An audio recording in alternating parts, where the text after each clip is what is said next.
Boa noite, gente. Meu nome é Heloísa, eu faço parte do grupo 1 e a gente vai apresentar o tema globalização, meio ambiente e saúde, endemias, epidemias, pandemias e doenças negligenciadas.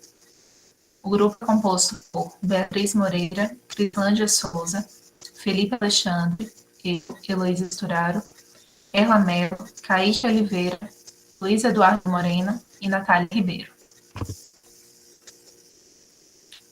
Na introdução da nossa apresentação, a gente vai fazer uma relação da saúde com a globalização, depois com o meio ambiente, e depois vamos tratar das endemias, das epidemias, das pandemias e das doenças negligenciadas, citando alguns exemplos. Agora eu passo a palavra para o Luiz Eduardo, que vai falar um pouco sobre globalização.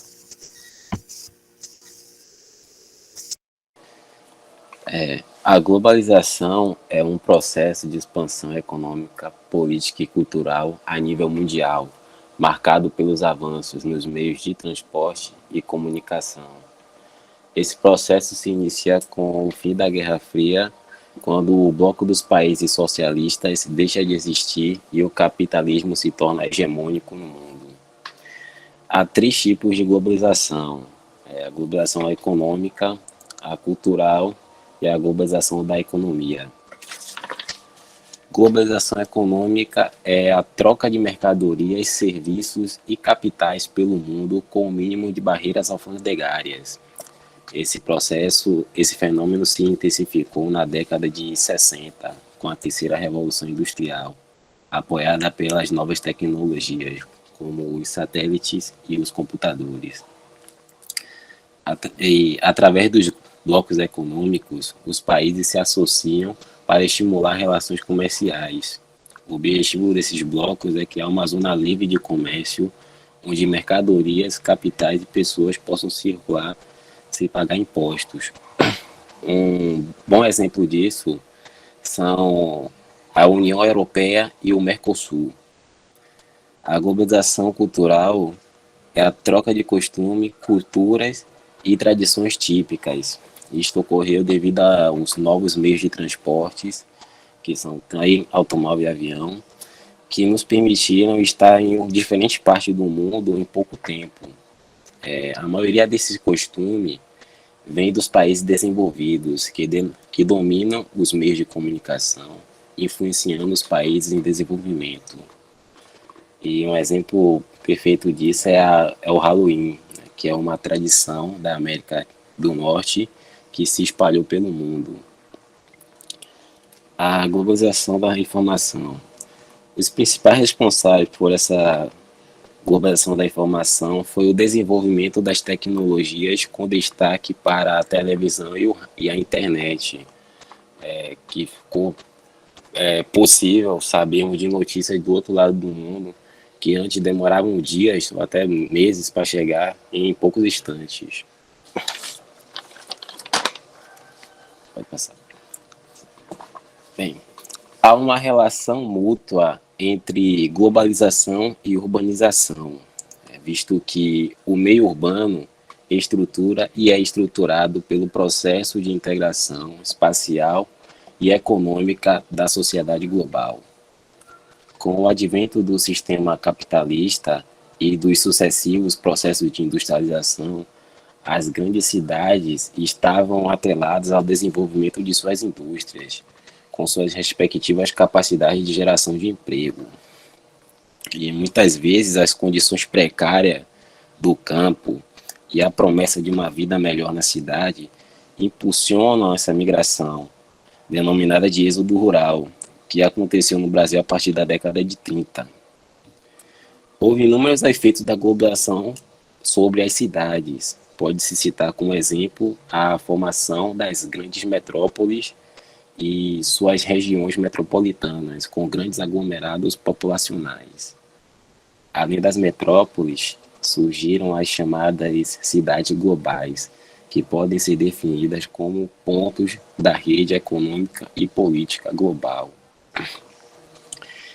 É a partir da integração entre as diferentes cidades globais do mundo que a globalização se estrutura nas diferentes áreas do planeta.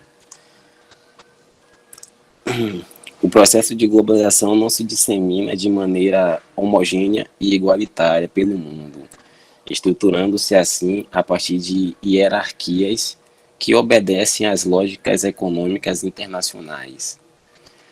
Dessa forma, as cidades globais dos países subdesenvolvidos encontram-se submetidas hierarquicamente a outras cidades globais dos países mais desenvolvidos.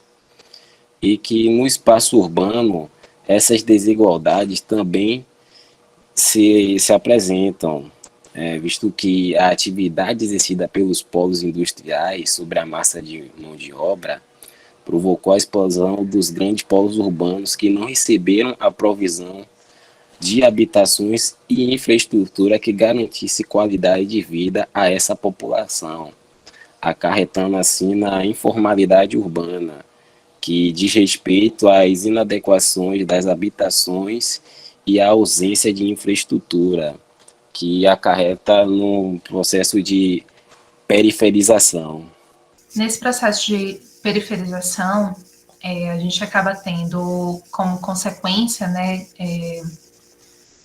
com a forma que esses processos de globalização, urbanização e consequente periferização, como eles afetam a saúde.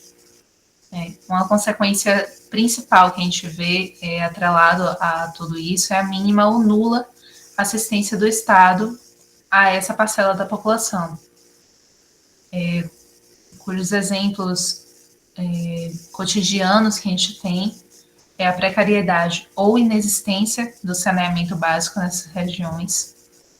Como o Eduardo falou, a moradia extremamente inadequada que se dá pelos barracos, os alojamentos uns em cima dos outros, sem uma estrutura segura, né, que em tempos de chuva muito forte, ou mesmo em dias normais, tem um risco médio alto de desabamento, de deslizamento de terra.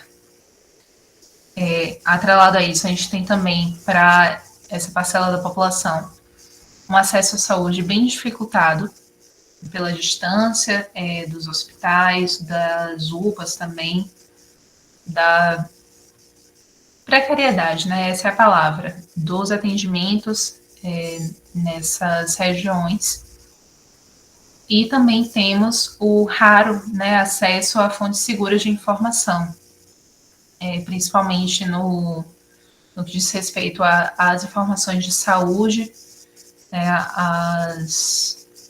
como é que eu posso dizer, as estatísticas, como a gente vai falar mais à frente, das doenças de endemias, das epidemias, e que vai justamente de encontro a um dos direitos fundamentais básicos do cidadão.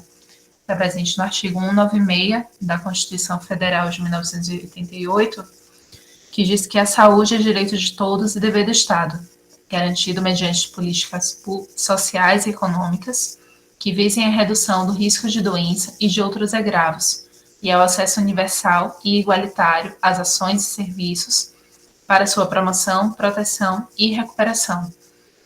Então, tendo em vista esse artigo, fazendo esse comparativo do que propõe a lei dos direitos básicos com a nossa realidade, a gente vê justamente esse choque, né, de expectativa e realidade, com esse risco alto de deslizamento por conta das moradias mal estruturadas, essa dificuldade no acesso à saúde, um atendimento a gente pode considerar de baixa qualidade, um saneamento básico extremamente precário pelos esgotos nas ruas, como a gente pode ver na imagem, e também esse raro acesso, né, a fontes seguras de informação.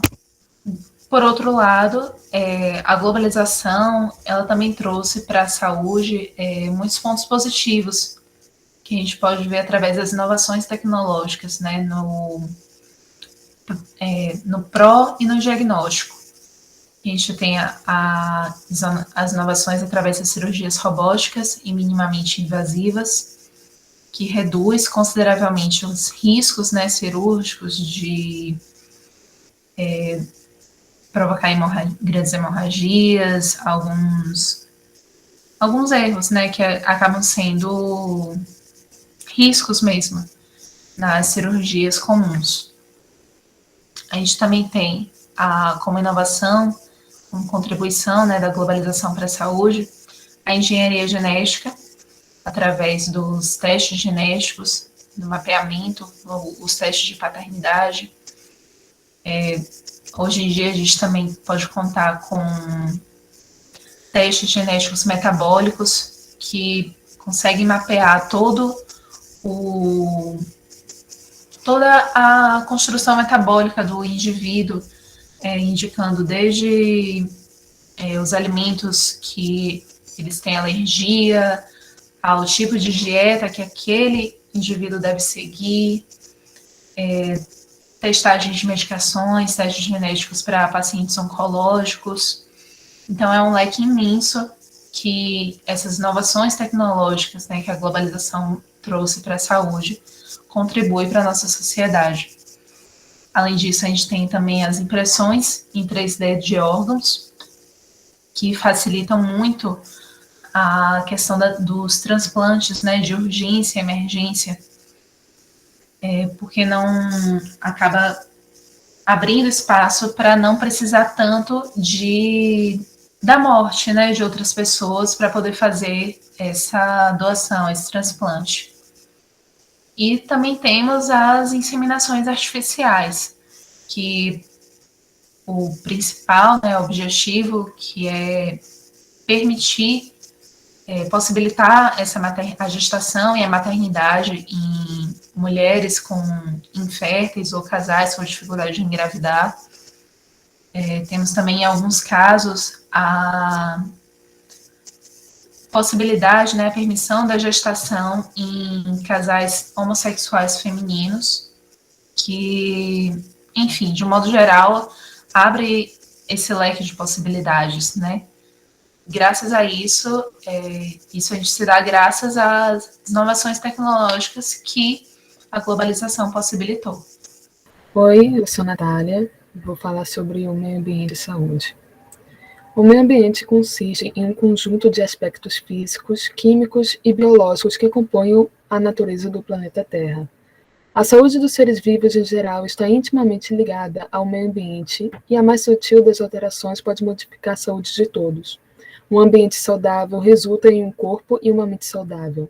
Brincar ao ar fresco na terra estimula o sistema imunológico de uma criança, por exemplo. A saúde é o completo bem-estar físico, mental e social de um indivíduo, e por isso depende diretamente do meio ambiente, além de ser um direito fundamental do ser humano.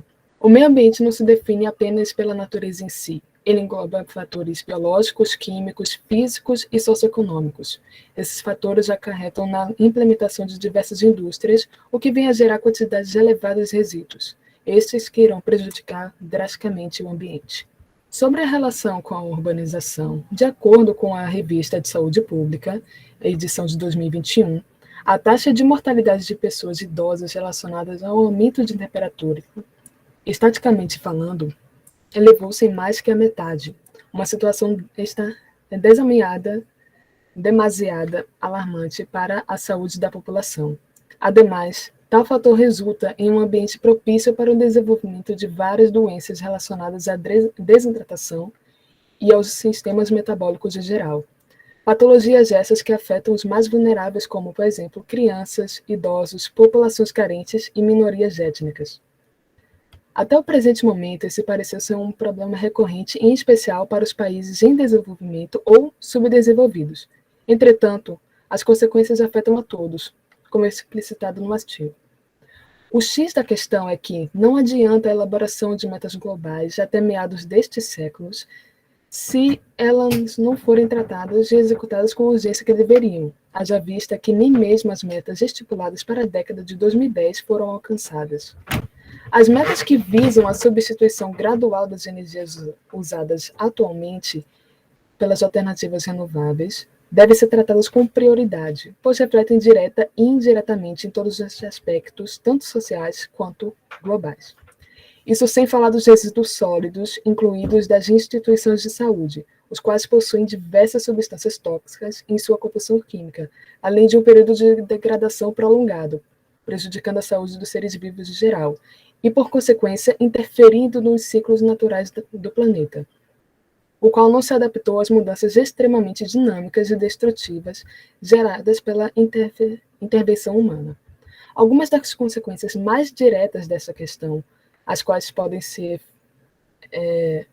possuem efeitos diretos na saúde dos seres vivos, são as ondas de calor no Canadá e a incidência inesperada de neve e até granizo nos estados brasileiros, apontando para uma instabilidade térmica e uma crescente preocupação sobre o bem-estar, inclusive social. Há diversos aspectos que provocam esses fatos. Dentre eles está a inversão térmica, fenômeno mais comum durante o inverno. O mesmo consiste na interrupção do fluxo normal entre os ventos frios e quentes, por conta de uma camada acima das zonas urbanas, compostas por gases tóxicos e industriais que se acumulam na atmosfera. Dessa forma, o ar frio se estagna na parte inferior da camada e o ar quente na superior. Os gases se concentram mais próximos da superfície e, consequentemente, a incidência de doenças associadas à poluição se tornam mais frequentes. A sociedade moderna almeja meios para elevar a qualidade de vida e o desenvolvimento tecnológico, independente do revés em relação à escassez de recursos naturais. Todavia, ao final, minando os recursos naturais de forma insustentável, cria-se um ambiente precário para a sobrevivência das espécies e, por consequente, um efeito diametralmente oposto ao estimado inicialmente. Bom, o aquecimento também altera o solo e os ecossistemas inteiros, fazendo com que se forme um ambiente perfeito para o desenvolvimento de pandemias como a da Covid-19. É de conhecimento geral que a contaminação do ar, através da recorrente queima de combustíveis fósseis, resultará na liberação de partículas que irão causar danos químicos e físicos. Tais fatores resultam em doenças graves e, em especial, as cardiovasculares. Casos relativos à contaminação da água têm sido comumente reportados, devido à falta de saneamento básico que acarreta na contaminação dos seres vivos, tanto direta quanto indireta, como, por exemplo, ao ingerir alimentos expostos a essa água poluída, gera a proliferação de doenças como a cólera, leptospirose e variações da hepatite. Entretanto, é válido ressaltar que essas situações poderiam ser evitadas caso houvesse o tratamento adequado. De acordo com estudos, as ações humanas aceleram as mudanças climáticas, aos desgelos, queimadas, secas e causam a perda do habitat para animais silvestres. O desmatamento faz com que os animais se aproximem das cidades e infectem os habitantes. O exemplo disso é a febre amarela, que é uma doença transmitida por mosquitos que vivem no topo de árvores e são passados para os primatas. Quando esse morre por conta da doença, o mosquito não possui mais um alvo para se alimentar, e então vai à procura de outro ser vivo, e geralmente o mais acessível é o ser humano, fazendo assim com que se dissemine a doença. A manifestação social sobre os reflexos da pandemia da Covid-19 no meio ambiente repercutiu visivelmente na internet. Na China, por exemplo, a epidemia do coronavírus diminuiu a produção industrial, provocou feriados prolongados e a introdução de restrições de viagens, que resultaram em menores emissões de CO2, como na imagem da direita. Assim, a queda dos indicadores econômicos tem sido acompanhada por uma melhora nos indicadores ambientais. Fenômenos como esse estão ocorrendo em todos os continentes, e é possível serem observados de várias formas, quer seja na redução da poluição do ar nas grandes cidades ou na limpeza das águas do Canal de Veneza, como na imagem abaixo. Por fim, espera-se que a oportunidade inevitavelmente oferecida pela pandemia do novo coronavírus de se adotar um novo ritmo da sociedade e da economia com o ecossistema global seja de fato utilizada em prol da melhoria da qualidade de vida ambiental e uma economia mais sustentável, com a consciência e compreensão da necessidade do equilíbrio em todas as relações com o meio ambiente. Boa noite, pessoal. Me chamo Erla e vou dar continuidade agora à apresentação falando um pouquinho sobre as endemias. Então, endemias, ela está relacionada, né, não à questão de quantidade. Ela é uma doença que se manifesta com frequência somente em uma determinada região por influência de causa local. Temos como exemplo a leptospirose, né, que ela é uma doença infecciosa e que resulta da exposição direta ou indireta da urina de animais, principalmente de ratos. Temos também a leishmaniose, que é uma doença parasitária, né, relativamente comum em países tropicais como o Brasil e que afeta principalmente cachorros, mas também pode ser transmitida para humanos através da picada de pequenos insetos. A malária também é uma doença endêmica e ela é causada pelo protozoário do gênero Plasmodium, perdão, e ela é transmitida ao ser humano, né, através da picada do mosquito, como já foi informado pelo colega anteriormente. Uma outra doença também endêmica aqui no Brasil é a esquizostomose, que a pessoa adquire através da infecção, quando entra em contato com água doce, né, onde existem caramujos infectados pelos vermes causadores da esquizostomose. E é importante mencionar também que, atualmente, as áreas endêmicas da esquizostomose aqui no Brasil, principalmente no Nordeste e no Norte, né, que são os distritos federais que são atingidos principalmente pela falta de saneamento de medidas sanitárias. Temos também a doença de Chagas e a hanseníase. A hanseníase ela era antigamente conhecida como lepra e é causada pela bactéria e afeta principalmente a pele, os olhos, o nariz e os nervos periféricos do ser humano. Pode passar. Dentre as principais endemias mencionadas, tenho aqui como exemplo a malária, que ela é considerada uma doença endêmica aqui no Brasil e acomete principalmente as regiões norte, nordeste e centro-oeste do país. Ela é uma zoonose, que são doenças infecciosas, né, capazes de ser naturalmente transmitida entre animais e seres humanos, e é de distribuição mundial, sendo mais comum em países tropicais e subtropicais. Conforme tem aqui no gráfico, no ano de 2017, a Organização Mundial da Saúde registrou mais de 219 milhões de casos de malária no mundo. E outra doença também endêmica aqui, como eu já falei, a hanseníase, ela no ano de 2010 aqui no Brasil, o país detectou 894 mil casos novos, que corresponde a um coeficiente geral de detecção de 18,2 por 100 mil habitantes. E, embora o Brasil registre decréscimo, né, contínuo nos coeficientes de prevalência e detecção de casos novos de hanseníase, as regiões Norte, Nordeste e Centro-Oeste são as consideradas mais endêmicas, com áreas de importante manutenção de transmissão, que é o que relata também aí no gráfico, esse gráfico abaixo.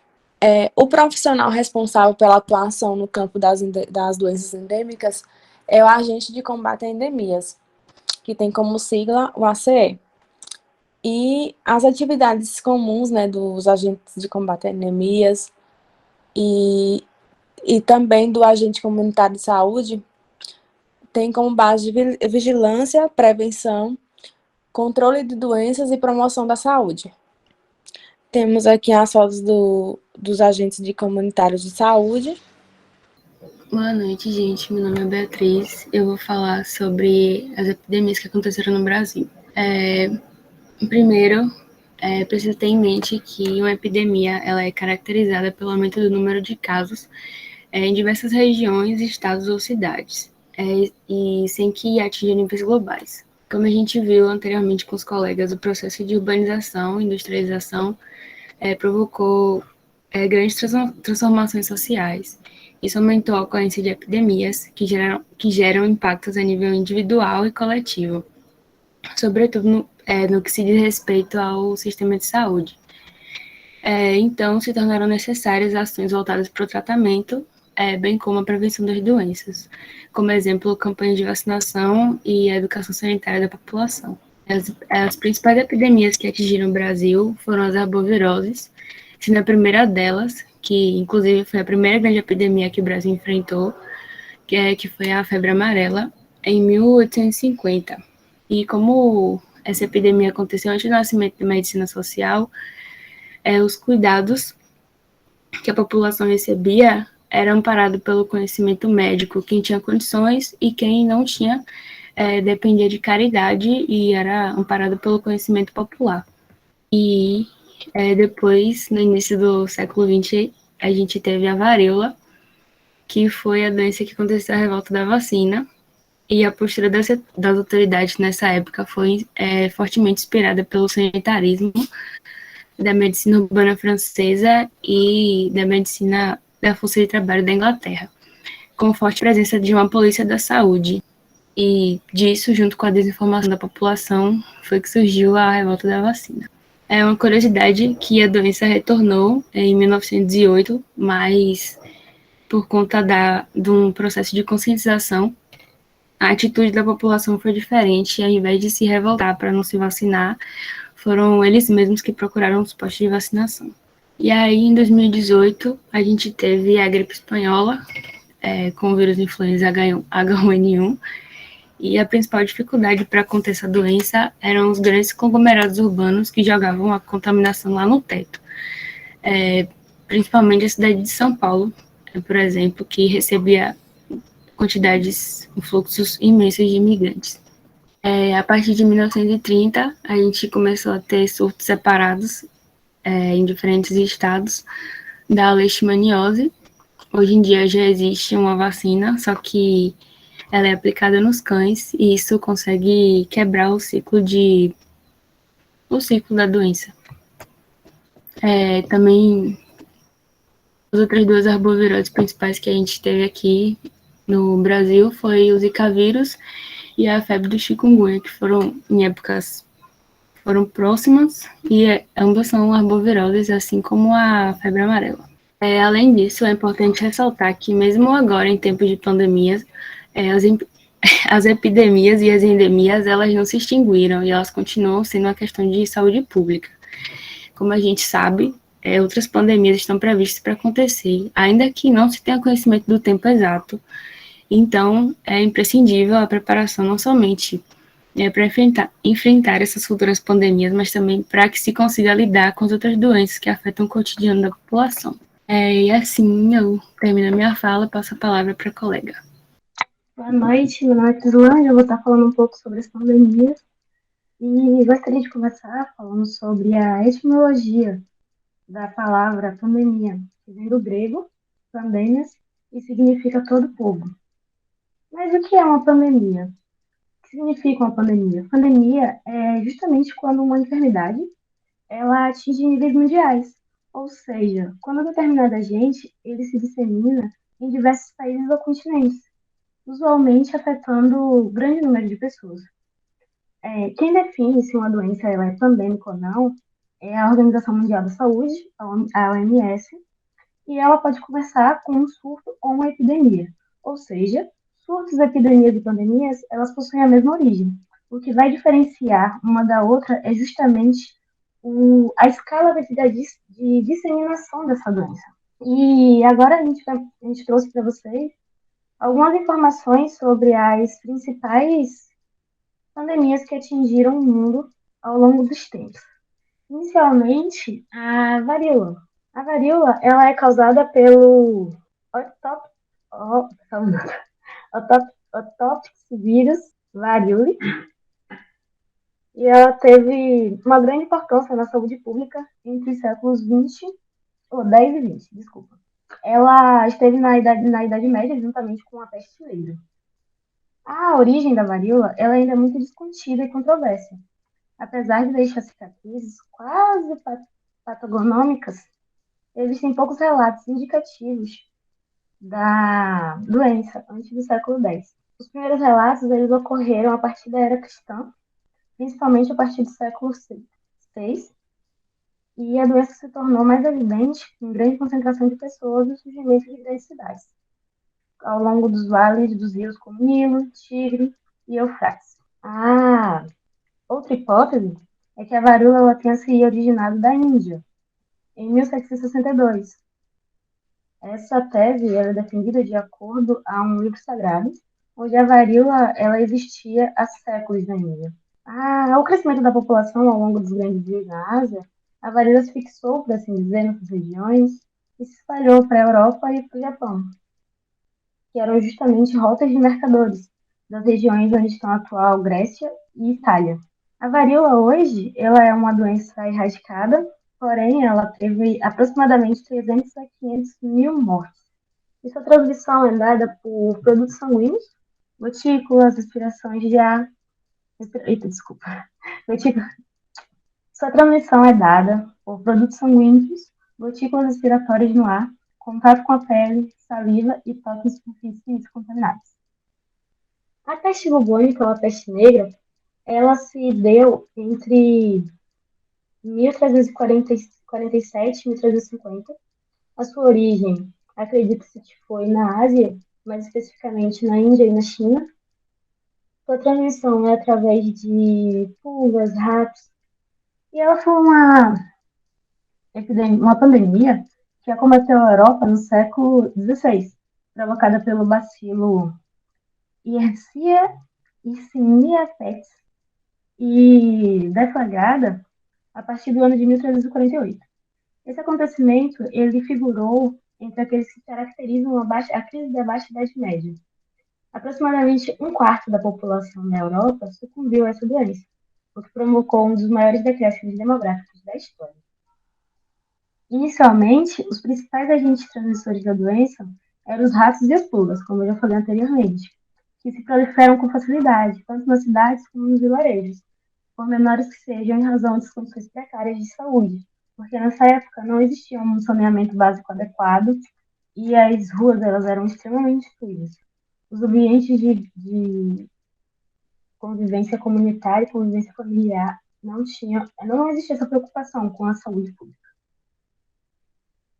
A contaminação, ela ocorre, ou seja, quando a fase mais crítica da peste bubônica chegou, essa contaminação começou a ocorrer por via aérea, por meio de espirro, tosse, ou seja, o bacilo ele começou a ser transmitido pelo ar.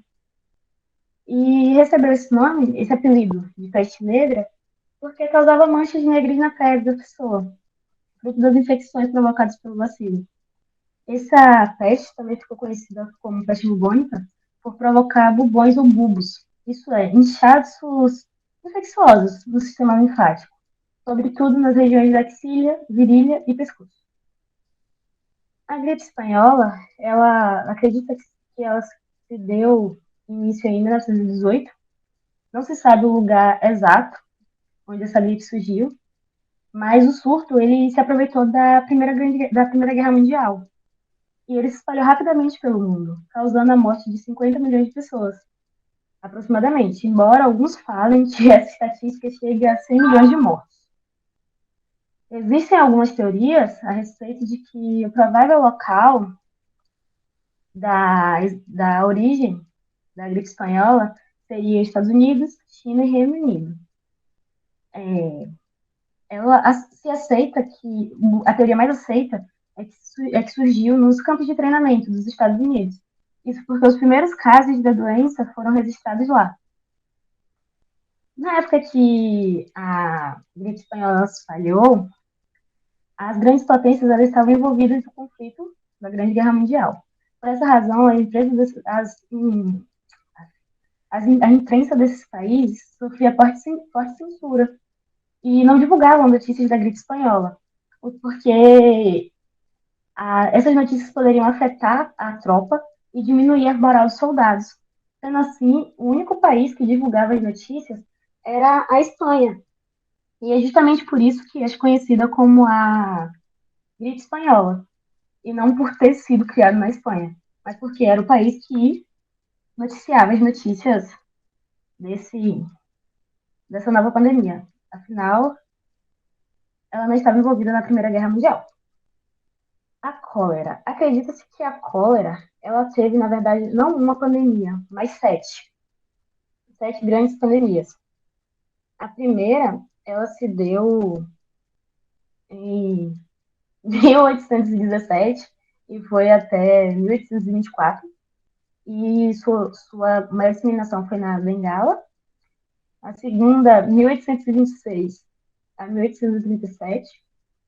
A sua disseminação se deu na Rússia, Hungria e Alemanha. Enquanto a Desculpa. A terceira foi na Rússia, entre 1846 e 1860. A quarta, na Delta do Ganges, foi entre 1863 e 1875. A quinta, entre 1881 e 1996, se deu na Europa e nas Américas.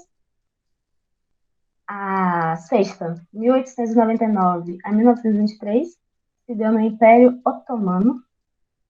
E a sétima, na Indonésia, entre 1961 e 1975.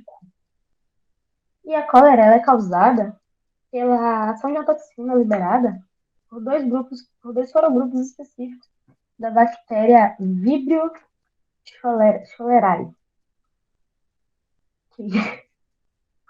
Ai, gente, peraí, só um pouquinho, eu vou cortar essa parte. Esse bacilo, é um bacilo? Essa bactéria, ela é transmitida por via oral, fecal, por via oral ou fecal oral. E os fatores de risco para a cólera são justamente a falta de saneamento básico, a falta de água potável e a extrema pobreza. Diz que a cólera ela se iniciou na Ásia, mais precisamente na Índia, e ela se espalhou para outros países a partir dessa primeira grande pandemia. A cólera ela chegou no Brasil em 1991 e acredita-se que veio no Peru. E a primeira vítima ela foi da cidade de Tabatinga, no Amazonas. Desculpa. A AIDS. A AIDS, eu creio que é uma pandemia ainda. Hoje ela não é mais considerada uma doença pandêmica, pelo fato de já estar controlada, por assim dizer, com coquetéis. Porém, sabe-se que ela foi uma doença que assolou grande parte da população. Inicialmente conhecida como a doença dos 5Hs, porque os grupos atingidos eram. Na verdade, primeiramente, ela foi conhecida como. Ela foi chamada de doença gay, porque geralmente pessoas homossexuais apresentavam essas doenças. Porém, antes de homossexuais apresentarem essas doenças, pessoas heterossexuais apresentavam, principalmente homens casados que frequentavam bordéis. Então, com o tempo, começou a se chamar de doença dos 5Hs, porque nesse grupo entravam os homossexuais, os hemofílicos, os haitianos, os heroinomanos, que são usuários de heroína, e os rockers, que é um nome em inglês para profissionais do sexo. Esses eram grupos excluídos. Essa denominação ela foi modificada por causa do grande estigma que causava na população, né, nos indivíduos dessas populações específicas. E ela é disseminada pelo vírus da imunodeficiência humana. Seu auge foi nos anos 80. Acredita-se que sua origem seja africana, através de mutações do contato de sangue do macaco para o humano. E a sua transmissão é justamente por produtos sanguíneos, da mãe para o bebê, sexo sem proteção, seja ele vaginal, oral ou anal. E a AIDS, na verdade, ela trouxe grandes dificuldades para a sociedade em si. É tanto que só recentemente, pessoas que se autodeclaram homossexuais puderam doar sangue. Justamente por conta da AIDS, essas pessoas eram proibidas. Existe uma entrevista com um rapaz que ele sempre foi ele falou que ele sempre foi doador de sangue, e durante 10 anos, e na primeira vez que ele assumiu ser gay, durante a entrevista, ele foi proibido porque disseram que acharam informações distonantes durante a sua entrevista. Então, assim, mesmo no século XX, mesmo nos anos 2000, essa entrevista foi do ano passado, ainda se sofre esse preconceito, mesmo sabendo que a doença não é uma doença adquirida somente por pessoas que fazem sexo com pessoas do mesmo sexo, e sim por qualquer pessoa que se coloque em risco. E agora falar um pouco sobre a gripe suína. A gripe suína, ela é transmitida pelo vírus da influenza A e foi chamada inicialmente de gripe suína H1N1. Ela é uma combinação dos vírus da influenza suína, aviária e humana, e são transmitidos facilmente de uma pessoa para outra. A infecção, ela não é adquirida pela ingestão de carne de porco, e muito raramente é adquirida pela contaminação dos porcos infectados. Em 2009, a Organização Mundial da Saúde declarou a gripe suína pelo H1N1 como uma pandemia, e ela se espalhou para mais ou menos 70 países e para 50 estados norte-americanos. A maior parte das mortes, ela ocorreu no México, e a incidência da mortalidade da gripe suína, ela é alta entre adultos jovens e de meia idade, e ela é baixa nos pacientes idosos. Ela é mais baixa nos pacientes idosos do que as gripes sazonais, possivelmente pelo fato de que as pessoas mais jovens, elas não foram expostas ao vírus de uma influenza semelhante.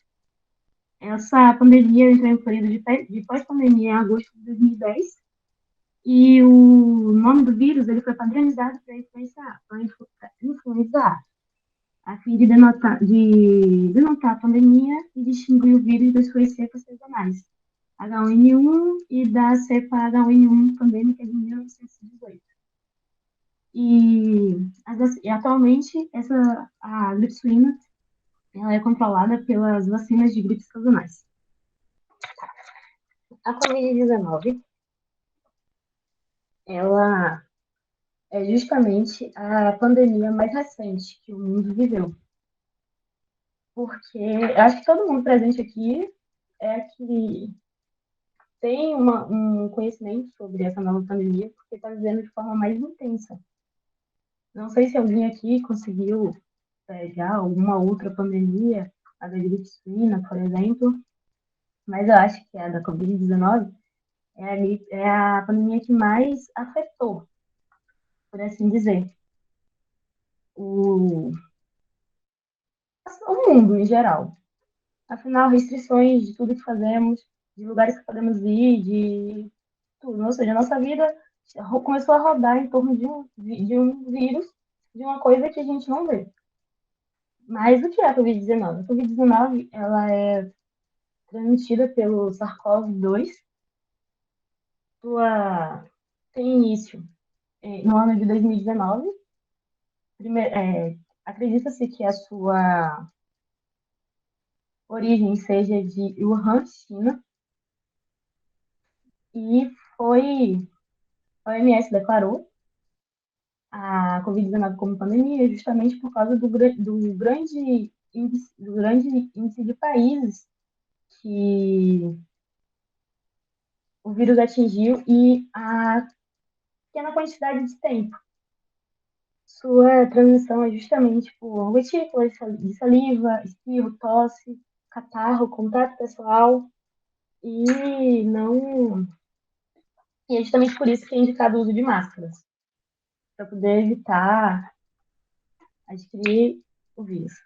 Então, as pandemias elas são retratadas em diversas artes, em diversas obras literárias e afins. E nós trouxemos aqui, como exemplo, o livro ou filme, existem as versões, mas eu vou falar exatamente sobre o livro, Capitães de Areia. E nesse livro ele retrata justamente a pandemia da varíola, que alguns chamam, que no livro é chamado dos bexiguentos. E ele retrata como, assim, não é o foco, mas ele retrata como as pessoas de baixa renda eram as mais atingidas por essa doença. A gente pode ver isso claramente no filme ou no livro que retrata, no momento em que, no capítulo, na verdade, a filha do Bexiguento, onde o Jorge Amado, ele fala É a história da mãe da Dora, que é uma das protagonistas, que ela tinha em torno dos seus 13, 14 anos, e ela assiste a sua mãe morrer por conta da varíola. E a mãe dela morreu justamente porque ela não podia parar, porque ela tinha 2 filhos para criar e era sozinha. E ela tinha, ou seja, ela não teve tempo de repouso. Ela estava um dia, quando ela estava com febre, a Dora, juntamente com ela chegou a morrer, deixando assim as 2 crianças sozinhas. E já dando spoiler do filme, mas eu creio que todo mundo já assistiu. A Dora também ela vem a morrer da mesma doença no final do livro. Essa não é a única obra que retrata pandemias. Podemos citar aqui diversas outras. Tem outras pandemias. A peste negra ela é muito retratada, principalmente em séries históricas. E vale a pena dar uma conferida nessas obras. Pode passar. Boa noite, me chamo Felipe Alexandre e eu vou abordar as doenças negligenciadas. De acordo com a Organização Mundial da Saúde, são aquelas causadas por agentes infecciosos ou parasitários e são consideradas endêmicas em populações de baixa renda. Elas apresentam indicadores inaceitáveis de investimento e pesquisa reduzidas em medicamentos e em seu controle. Inicialmente, vou citar a malária. É uma doença causada pela picada da fêmea do mosquito Anopheles, ou, como é popularmente conhecido no Brasil, mosquito prego. Em 2019, cerca de 229 milhões de casos foram registrados no mundo. Destas, foram registradas 409 mil mortes. Ela é mais vulnerável entre o grupo de crianças menores de 5 anos. Em 2019, 67% das mortes foram deste grupo. Dentre os seus sintomas estão febre, dor de cabeça e calafrios, que surgem entre 10 a 15 dias da contaminação. A malária, em sua versão mais fatal, que é a Falciparum, ela pode progredir em uma doença grave e morte em 24 horas. Mais frequente na região africana, países como Nigéria tem 23%, a República Democrática do Congo 11% e a República Unida da Tanzânia tem 5% dos casos registrados no ano de 2019. Prevenção. Através do controle do vetor e uso de medicamentos antimaláricos preventivos. Recentemente, em outubro deste ano, a Organização Mundial da Saúde recomendou o uso amplo da vacina da malária, que é a RTS-ASO-1, entre crianças das regiões de transmissão moderada e alta da malária em sua versão mais grave. Próximo slide, por gentileza. A tuberculose. Ela é causada por bactérias Amictobarium tuberculosis ou bacilo de Koch. Ela afeta com frequência os pulmões. Em 2020, cerca de 10 milhões de pessoas adoeceram com tuberculose no mundo, 5,6 milhões de homens, 3,3 milhões de mulheres e 1,1 milhões de crianças. As crianças, a tuberculose infantil ou adolescente, ela costuma ser esquecida pelos profissionais de saúde e pode ser difícil de diagnosticar e tratar. Outros países foram responsáveis por 2/3 dos novos casos. São eles: Índia, China, Indonésia, Filipinas, Paquistão, Nigéria, Bangladesh e África do Sul. Ela é tratada com um curso padrão de 6 meses, com utilização de 4 medicamentos antimicrobianos com o apoio de profissionais de saúde. O HIV e a tuberculose formam uma combinação letal, cada um acelerando o processo do outro. Pessoas com HIV têm 18 vezes mais probabilidade de desenvolver tuberculose ativa. Cerca de 1/4 da população mundial têm infecção por tuberculose, significa que elas adquiriram a bactéria, mas ainda não estão doentes e não podem transmiti-la.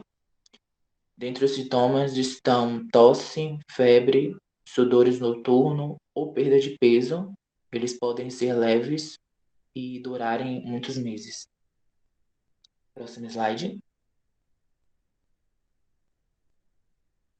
A doença de Chagas, ou Trypanossomonas americana, ela é causada pelo protozoário parasita Trypanosoma cruzi. É transmitida através do consumo de alimentos ou bebidas contaminados com o Trypanosoma cruzi, por contato com fezes ou urinas do popularmente conhecido barbeiro. A transmissão também pode ocorrer por transfusão sanguínea de mãe infectada para recém-nascido na gravidez ou parto. Dentre os sintomas, em sua fase inicial, que são 2 meses após a contaminação, eles são ausentes e leves, estão lesão na pele, inchaço na púrpura das pálpebras de um dos olhos, também pode acarretar cefaleia, palidez, dificuldade em respiração e dores musculares. Em sua fase crônica, ela apresenta 30% dos seus pacientes, dos seus infectados, com doenças cardíacas e 10% com alterações digestivas, com aumento do esôfago ou do cólon. Próximo, por gentileza. Pode passar o slide. Valeu. A dengue é uma infecção viral transmitida por mosquitos. Ela é encontrada em regiões de clima tropical e subtropical em todo o mundo, principalmente em áreas urbanas e semi-urbanas. O vírus responsável por causar a dengue é denominado vírus da dengue, DENV. Existem 4 sorotipos, que significa que é possível ser infectado 4 vezes. Não há um tratamento específico para dengue. A detecção precoce da progressão da doença é associada à dengue grave e o acesso do cuidado médico adequado reduz a taxa de letalidade da dengue grave em menos de 1%. A oncocercose. Ela é comumente conhecida como cegueira dos rios, é causada por vermes parasitas, que é o Onchocerciasis volvulus, é transmitida a humanos através da exposição repetida a picadas da mosca preta do gênero Similium. Mais de 99% da população infectada vive em 31 países africanos. A doença também existe em alguns focos na América Latina e do Índio. Próximo slide.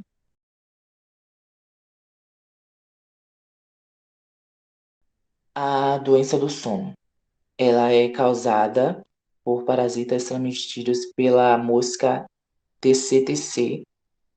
Ela é infectada e endêmica. Ela é infectada e endêmica em 30 países da África subsaariana, onde há moscas TCTC que transmitem a doença. Ela não tem tratamento, é uma doença considerada fatal. As pessoas mais expostas a esta mosca e a doença vivem em áreas rurais e dependem da agricultura, pesca, pecuária ou caça para sobreviver. O diagnóstico e o tratamento da doença são complexos e requerem um pessoal especificamente qualificado. Então, observa-se que essas enfermidades tropicais infecciosas afetam especialmente as pessoas pobres e excluídas da lógica de consumo da sociedade urbana.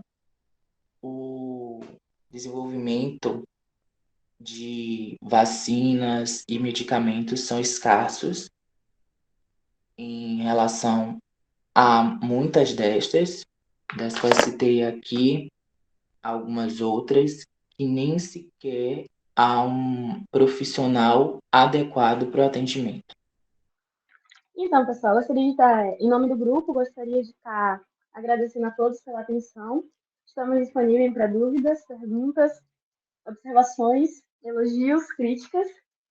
E muito obrigada, espero que tenham gostado. Essas são as nossas referências e boa noite.